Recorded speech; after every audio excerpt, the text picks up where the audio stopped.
maayarka degmada Balli-Gubadle iyo xildhibaanada golaha deegaanka qaar ka mid ah ayaa kormeer ku soo maray dhismayaal laga hirgelinayo gudaha magaalada Balli-Gubadle kuwaasoo qaarkood ay dhammaad yihiin qaar kalena gacanta lagu hayo. ugu horreyn waxaa halkaasi ka hadlay qaar ka mid ah xildhibaanada golaha deegaanka iyo mas'uuliyiinta dawladda hoose qaarkood waxaana ka mid ah hadaladoodii shaqadaas oo ah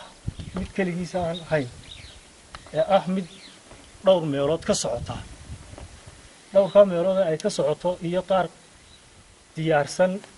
intaba waxa hawl gelisay dawladda hoose ee degmada Balli-Gubadle. imika haysata degmada Balli-Gubadle intii golaha deegaanka la magacaabay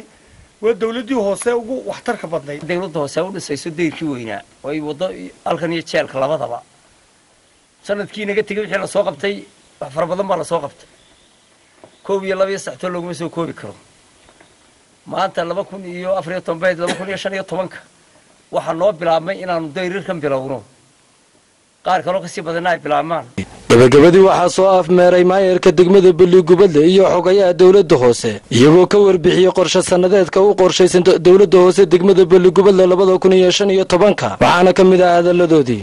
asluubta ciidanka sidoo kale aan dhisno hay'adaha kale ee dayacan sida diirarka oo kale iyo wixii ka dayacan repair aan ku sameeyno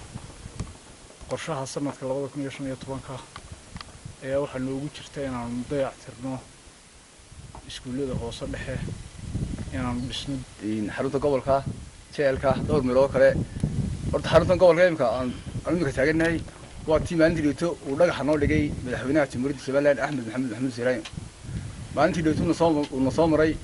imika waa aragtaan deyrkii waa dhamaad adu wax yar baa hortan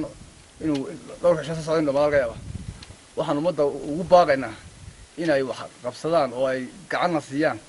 xagga cashuuraha maadaama sanad cusub ku jirno. mashaariicaan kala duwan ee hirgelinaysa dawladda hoose degmada Balli-Gubadle ayaa ah kuwa u muhiim ah deegaankan waxa sidoo kale kormeer kala duwan ay ku soo mareen mashaariicooyin kala duwan oo laga hirgelinayay dhakhtarka weyn ee tiimbada degmada Balli-Gubadle iyo xanaanada hore degmada Balli-Gubadle oo dib haban lagu sameeyay. Cabdiraxmaan Samriye, Cable TV,